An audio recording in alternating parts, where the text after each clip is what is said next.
Dr. Elena Vasquez suppressed a sigh as she adjusted her translator earpiece for the umpteenth time. The cacophony of alien languages in the massive conference hall was giving her a headache, a constant reminder of just how far from home she truly was. As Earth's representative to the Galactic Scientific Council, she was used to being the odd one out, but today felt particularly isolating. The Galactic Hub, a vast space station orbiting a neutral star system, loomed large outside the hall's panoramic windows. Hundreds of alien spacecraft dotted the starscape, a testament to the diversity of the gathered delegates. Elena's eyes lingered on the sleek, predatory lines of the Earth Alliance cruiser that had brought her here. Its presence was both a comfort and a source of anxiety, a reminder of humanity's newfound place in the galactic community, and the responsibilities that came with it. The topic of today's discussion: classification of habitable worlds and the development of universal safety protocols for interspecies exploration. Elena knew this was going to be a long day, possibly stretching into what passed for night on this artificial construct. A tall, willowy creature that resembled a cross between a praying mantis and a giraffe tapped the lectern with one of its spindly appendages. The universal translator in Elena's ear crackled to life, a soft beep indicating it was calibrating to the speaker. "Esteemed colleagues," the alien began, its voice sounding like wind chimes in Elena's ear. "I, High Counselor Zix Lorp of the Arachnid Confederation, call this meeting to order. Today, we discuss the pressing matter of galactic exploration safety." Elena suppressed a snort, earning her a curious look from the gelatinous blob seated next to her. If they only knew what safety meant to a human.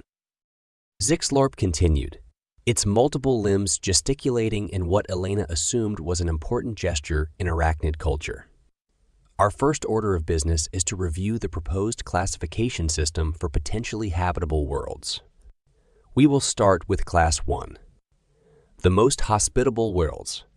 We will start with Class 1, the most hot—" "Excuse me, High Counselor," Elena interrupted, raising her hand. The entire hall fell silent, hundreds of alien eyes, or sensory organs, turning to stare at the human. Some with curiosity, others with barely concealed disdain. Elena was used to both reactions by now. "I believe we should begin by establishing a baseline. What exactly do we consider habitable?" A ripple of murmurs spread through the crowd. Zixlorp's antennae twitched in what Elena had learned was a sign of annoyance.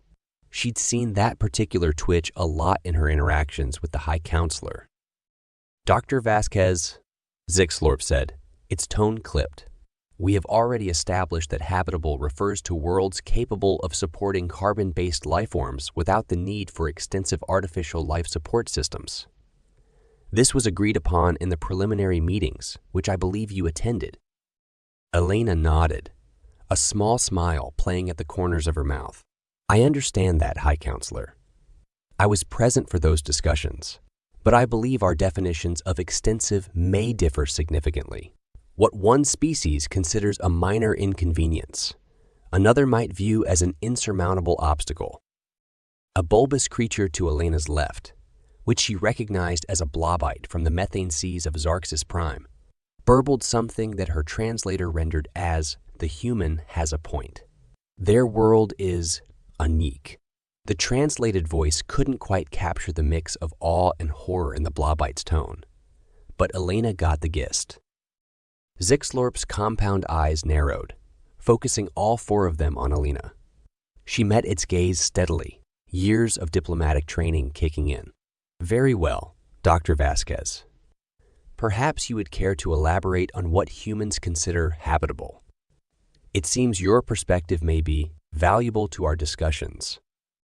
Elena stood, smoothing down her regulation Earth Alliance uniform. The dark blue fabric, designed to be both professional and practical in a wide range of environments, felt comfortingly familiar amidst the sea of alien textures and colors. "Certainly, High Counselor. I appreciate your willingness to hear Earth's perspective on this matter." Elena paused, gathering her thoughts. "To start, What's the gravity range you're considering for Class 1 worlds? A holographic display flickered to life above the center of the hall, showing a chart of gravitational ranges. The alien scripts flickered and shifted as Elena's translator worked to render them into something she could understand. Zixlorp pointed to the lowest end of the scale with one of its delicate limbs. Class 1 worlds have a gravity range of 0.8 to 1.2 times galactic standard, the High Counselor explained. This range has been determined to be comfortable for the majority of known sapient species. Elena nodded, her mind already racing ahead. And what's the temperature range you're proposing for Class 1? Another chart appeared, this one showing temperature scales in various alien measurement systems. Elena's eyes quickly found the one in Celsius, a small victory for human scientific influence in the galactic community. For Class 1, we propose a range of 0 to 30 degrees Celsius, Zixlorp said, its tone suggesting this was a generous range. This allows for some variation in climate while remaining comfortable for most carbon-based life forms. Elena couldn't help but chuckle. The sound made several nearby aliens flinch, unused to the sharp exhalation of human laughter. She quickly composed herself, not wanting to offend. "I see," she said, trying to keep her tone neutral. "And what about atmospheric composition? I assume you have standards for that as well." Zixlorf waved a limb dismissively, clearly growing impatient with Elena's questioning. "Standard oxygen. Nitrogen mix, of course, with trace amounts of other non-toxic gases. Dr. Vasquez, while I appreciate your thoroughness, these are all standard parameters that have been in use for centuries. Is there a point to these questions?" Elena took a deep breath, steeling herself for the reaction she knew was coming. "High Counselor, esteemed colleagues," she began, her voice carrying across the hushed hall. "I'm afraid I must inform you that, by these standards, Earth, humanity's homeworld, would not qualify as habitable. In fact, it wouldn't even come close." The hall erupted in a cacophony of alien voices. Some delegates leapt to their feet, or whatever passed for feet in their species. Others began rapid, fire conversations with their neighbors. A few seemed to be calling for order, while others appeared to be demanding Elena's immediate removal from the council. Elena waited patiently for Zixlorp to restore order, which took several minutes and involved the use of some kind of sonic dampening field. The sudden silence was almost as jarring as the noise had been, and Elena found herself missing the familiar sounds of Earth. The rustle of wind through trees, the distant rumble of thunder, even the mundane hum of human machinery. When silence finally fell, Zixlorp turned all four of its eyes to Elena.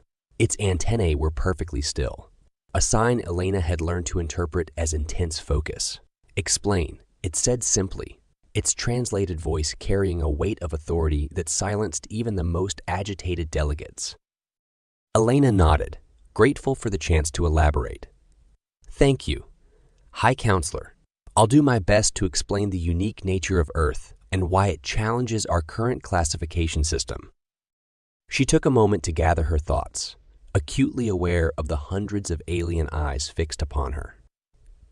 This was a crucial moment, not just for her, but for humanity's place in the galactic community.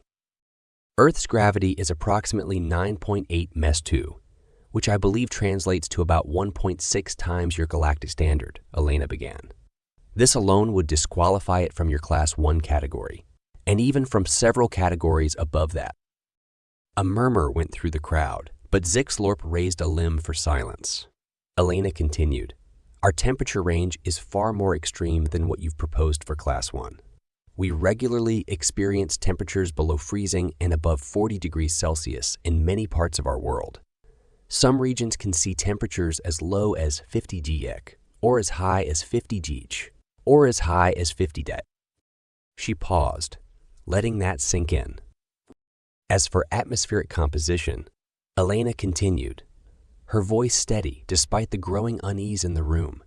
Earth's atmosphere contains significant amounts of what many species would consider toxic gases: carbon dioxide, methane, and ozone, to name a few, not to mention the wide variety of airborne particulates and microorganisms. A collective gasp went through the audience. Elena had to resist the urge to roll her eyes. If they thought that was bad, wait until they heard about the rest. "But that's just the beginning," she said, warming to her topic. "Earth has active tectonic plates, resulting in frequent earthquakes and volcanic eruptions. We have massive storms that can flatten entire cities, floods that can submerge vast areas of land, and droughts that can turn fertile regions into deserts." Elena looked around the room, noting the looks of horror on many alien faces. She decided to drive the point home, knowing that understanding Earth was crucial to understanding humanity. "And let's not forget our biology," she added. "Earth is teeming with life forms that would be considered extremely dangerous by galactic standards. We have predators that can take down creatures many times their size, plants that can kill with a single touch, and microorganisms that can devastate entire populations." The silence in the hall was deafening.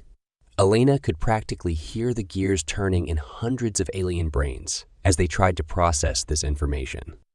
She waited, letting the full impact of her words settle over the assembly. Finally, a small, furry creature near the back of the hall raised what looked like a tentacle. Its voice, when translated, sounded high-pitched and trembling. If all this is true," it squeaked, "how do humans survive on such a world?" Elena smiled.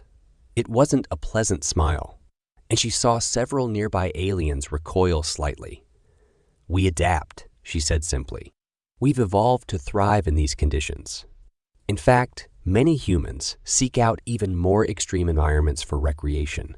We climb mountains, dive into the deepest oceans, and explore the harshest deserts." The furry alien made a sound that Elena's translator didn't even try to interpret. She suspected it might have fainted, as several of its companions were now clustered around it in what appeared to be concern. Zixlorp's antennae were vibrating so fast they were almost a blur. When it spoke, its usually melodious voice was strained. "Dr. Vasquez," it said, "are you suggesting that we need to consider our classification system?" Elena nodded, her expression serious. "I believe that would be wise, High Counselor. Earth is currently classified as a Class 12 Deathworld, but given what I've told you, and the many other factors I haven't even mentioned yet, I would argue that it should be at least Class 13, possibly even 14. The hall erupted into chaos once again. Delegates were shouting, gesticulating wildly, and in some cases changing colors rapidly. Elena sat down, feeling a mixture of satisfaction and weariness. It was going to be a very long conference indeed. As the noise around her rose to a fever pitch, Elena couldn't help but smile to herself. If they were this shocked just hearing about Earth, wait until they found out about the human plans for terraforming Mars. Zixlorp eventually managed to restore order, though Elena noted that its limbs were trembling slightly. Whether from exertion or shock, she couldn't tell. "Dr. Vasquez," the High Counselor said, its voice carrying a new note of respect, "I believe we will need a more comprehensive briefing on Earth and its conditions. Would you be willing to provide a detailed presentation to the Council?" Elena nodded, already mentally preparing her slides. "Of course, High Counselor. I'd be happy to enlighten the Council on the realities of Earth. However, I should warn you, some of what I have to share may be disturbing to certain species." A ripple of unease went through the crowd, but Zixlorp stood firm. "Nevertheless, we must have this information if we are to accurately classify worlds and ensure the safety of all galactic citizens. Please proceed, Dr. Vasquez." Elena stood once more, making her way to the central podium. As she walked, she couldn't help but reflect on the strange path that had led her here. Growing up in the highlands of Peru, she had never imagined she'd one day be explaining the dangers of her homeworld to a group of aliens. Life, it seemed, had a way of surprising you, whether you were human or alien. Reaching the podium, Elena interfaced her personal data device with the holographic projector. A three-dimensional image of Earth sprang to life above the assembly, slowly rotating to show its familiar continents and vast oceans. "Esteemed colleagues," Elena began, her voice carrying clearly through the hall, "what you see before you is Earth, third planet from our sun, and homeworld of humanity. It may look peaceful from this perspective, but I assure you, appearances can be deceiving." With a gesture, Elena zoomed in on a section of the Pacific Ocean. The image shifted to show a massive swirling storm system. "This is what we call a hurricane or typhoon," she explained. "These storms can span hundreds of kilometers and produce winds exceeding 250 kilometers per hour. They can cause catastrophic damage to coastal areas and are just one example of Earth's extreme weather patterns." Several aliens made sounds of distress, while others leaned forward, seemingly fascinated. Elena continued, moving the focus to the Ring of Fire. "This region is home to most of Earth's volcanoes and experiences frequent earthquakes due to tectonic activity. Eruptions can eject ash and gases into the atmosphere, affecting global climate, while earthquakes can level entire cities." She paused, noting the looks of horror on many faces. "And yet, humans have built some of our largest cities in these very regions. We've learned to construct buildings that can withstand these forces, to predict and mitigate natural disasters. It's part of our adaptability as a species." Next, Elena brought up images of Earth's varied ecosystems, from the searing heat of the Sahara to the frozen wastes of Antarctica, from the crushing depths of the Mariana Trench to the thin air of the Himalayas. "As you can see," she said, her voice filled with pride, "Earth encompasses a vast range of environments, many of which would be considered extremely hostile by galactic standards. Yet in each of these places, life not only survives, but thrives, including human life." She then moved on to Earth's biology, showcasing some of the planet's most dangerous creatures: venomous snakes, powerful predators, microscopic pathogens. With each example, the alien delegate seemed to grow more agitated. "I understand this is a lot to take in," Elena said, her tone softening slightly. "But it's crucial to understand that this is the world that shaped humanity. These challenges, these dangers, they're what drove our evolution. Our relentless drive to survive and explore." Zixlorp, who had been uncharacteristically quiet throughout the presentation, finally spoke up. "Dr. Vasquez, this is unprecedented. If what you say is true, how did your species ever develop spacefaring technology? Surely, the constant struggle for survival would have prevented such advances." Elena smiled, a genuine expression of pride this time. "On the contrary, High Counselor, it was precisely because of these challenges that we advanced so quickly. Necessity, as we say, is the mother of invention. Every obstacle we faced drove us to find new solutions, to push the boundaries of what was possible." She brought up a final image, a collage showing human achievements throughout history, from the first tools to modern spacecraft. "This is humanity's legacy. We are survivors, explorers, innovators. We've taken the harshness of our world and turned it into a crucible for progress." The hall was silent for a long moment as the aliens digested this information. Then, slowly, a new sound began to fill the air, a cacophony of alien vocalizations that Elena's translator rendered as applause. Zixlorp raised all four of its limbs for silence. "Dr. Vasquez, on behalf of the Galactic Scientific Council, I thank you for this enlightening presentation. It is clear that we have much to reconsider regarding our classification system and our understanding of habitable worlds." The High Counselor turned to address the entire assembly. "Colleagues, in light of this new information, I propose we establish a special committee to review and revise our world classification system. Furthermore, I believe we would be wise to consider a cultural exchange program with Earth. There is clearly much we can learn from humanity's unique perspective and experiences.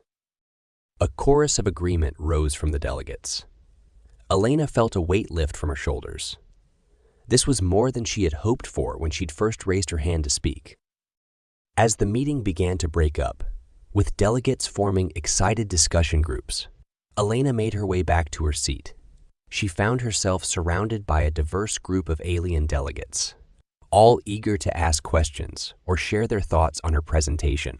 The gelatinous blobite that had been seated next to her earlier oozed forward, its translucent body pulsing with what Elena had learned to recognize as excitement. Human Elena, it burbled, the translator struggling to keep up with its rapid speech. Your world. It's fascinating, terrifying. Yes, but fascinating. How do you manage to sleep knowing such dangers lurk outside? Elena chuckled, a sound made several nearby aliens flinch. Well, most of us live in cities now, where the dangers are somewhat mitigated. But honestly, it's just normal for us.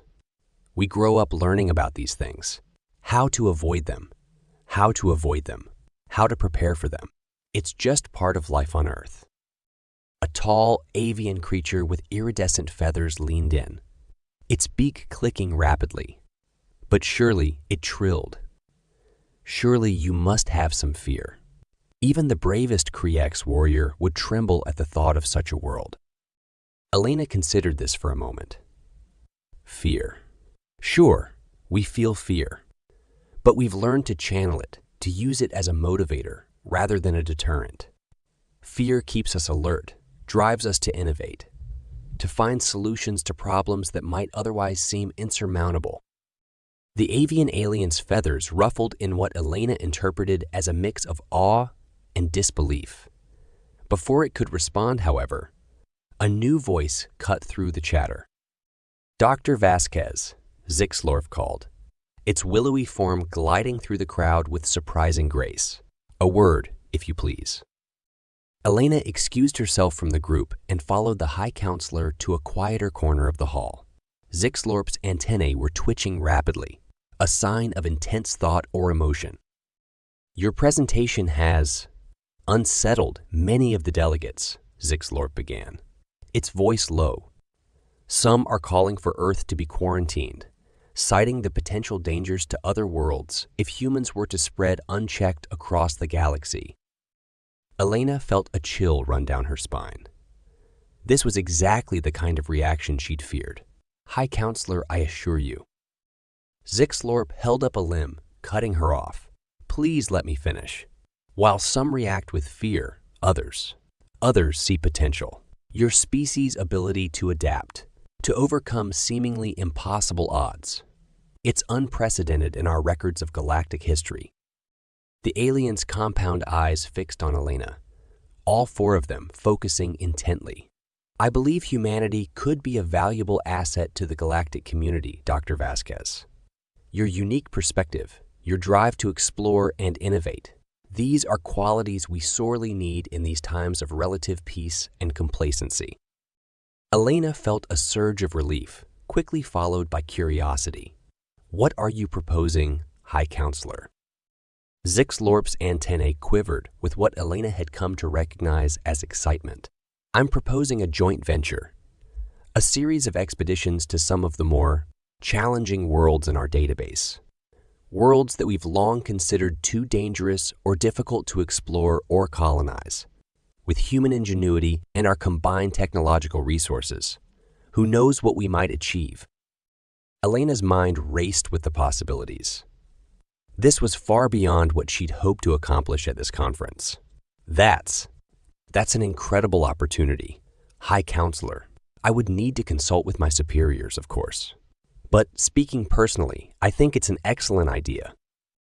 Zixlorf made a gesture that Elena's cultural training identified as the arachnid equivalent of a smile. Excellent. I'll begin making the necessary arrangements. In the meantime, Dr. Vasquez, I believe you have some more. The High Counselor gestured towards the group of delegates, still clustered near Elena's seat, all of whom seemed to be watching their conversation with intense interest.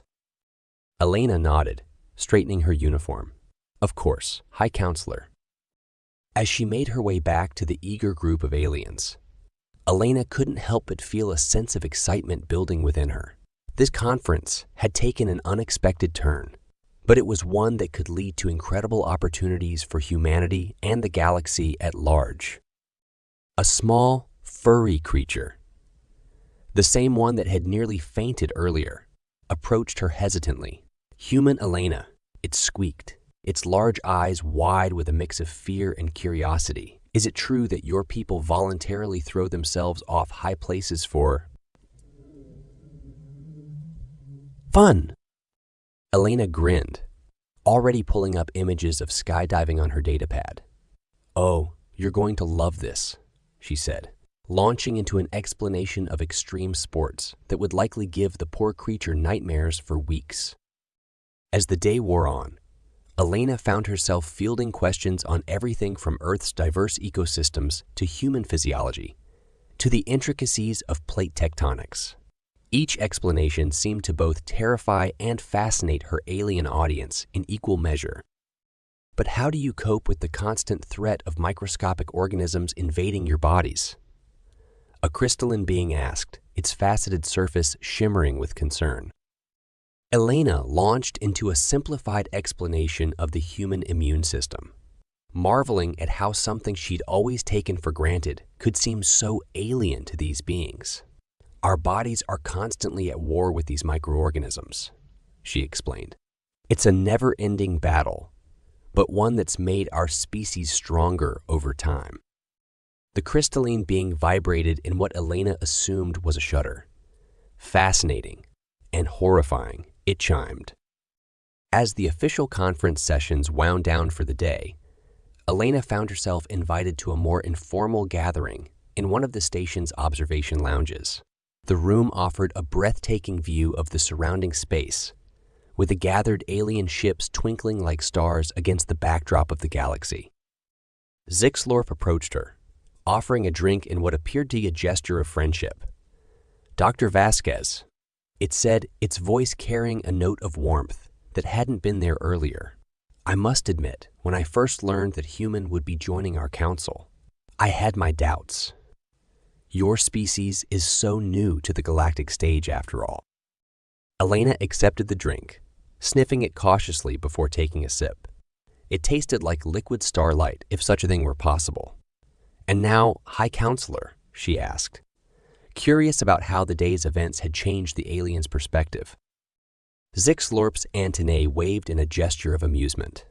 Now, I find myself wondering how we ever managed without you. Your unique perspective, your species' resilience. These are qualities that could reshape our understanding of the galaxy. Elena felt a swell of pride, both for herself and for humanity as a whole. Thank you, High Counselor. We're excited to be part of the galactic community and to contribute in whatever way we can. As the gathering continued, Elena found herself at the center of a lively discussion about the potential applications of human adaptability in space exploration. Ideas were flying back and forth, each more exciting than the last. What if we combined human survivability with exarthaxian terraforming technology? One delegate suggested, its tentacles waving excitedly. Or human medical knowledge with Zork's regenerative techniques, another chimed in. Elena's mind was spinning with the possibilities. This was why she had joined the Earth Alliance's diplomatic corps, to bridge the gap between humanity and the wider galaxy, to forge connections that could lead to incredible advancements for all species. As the night wore on and the gathering began to wind down, Elena found a quiet moment to herself near one of the large observation windows. She gazed out at the vastness of space, marveling at how far humanity had come in such a short time. From a world that many in the galaxy would consider uninhabitable, humans had not only survived, but thrived. They had reached for the stars and found a universe teeming with life and possibility. And now, They stood poised to make their mark on that universe in ways even they couldn't yet imagine. A movement beside her caught Elena's attention. Zix Lorp had joined her at the window, its willowy form silhouetted against the starscape. "What are you thinking, Dr. Vasquez?" the High Counselor asked, its voice soft. Elena smiled, her eyes still fixed on the stars. "I'm thinking about home," she said, "about Earth with all its dangers and wonders. And I'm thinking about the future, about what we might accomplish together, humans and aliens, working to unlock the secrets of the galaxy." Zix Lorp made a sound that Elena's translator rendered as a thoughtful hum. "Indeed," it said, "I believe we stand at the threshold of a new era in galactic history.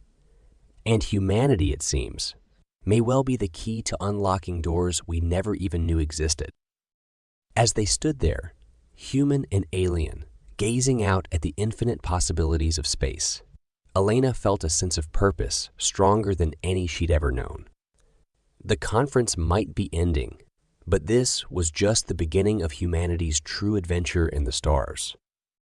And as for the challenges that lay ahead, well, if there was one thing humans knew how to do, it was to adapt and overcome. The galaxy might not be ready for humanity, but humanity was more than ready for the galaxy. With a smile, Elena raised her glass in a silent toast to the future, a future that, thanks to the events of this conference, looked brighter and more exciting than ever before.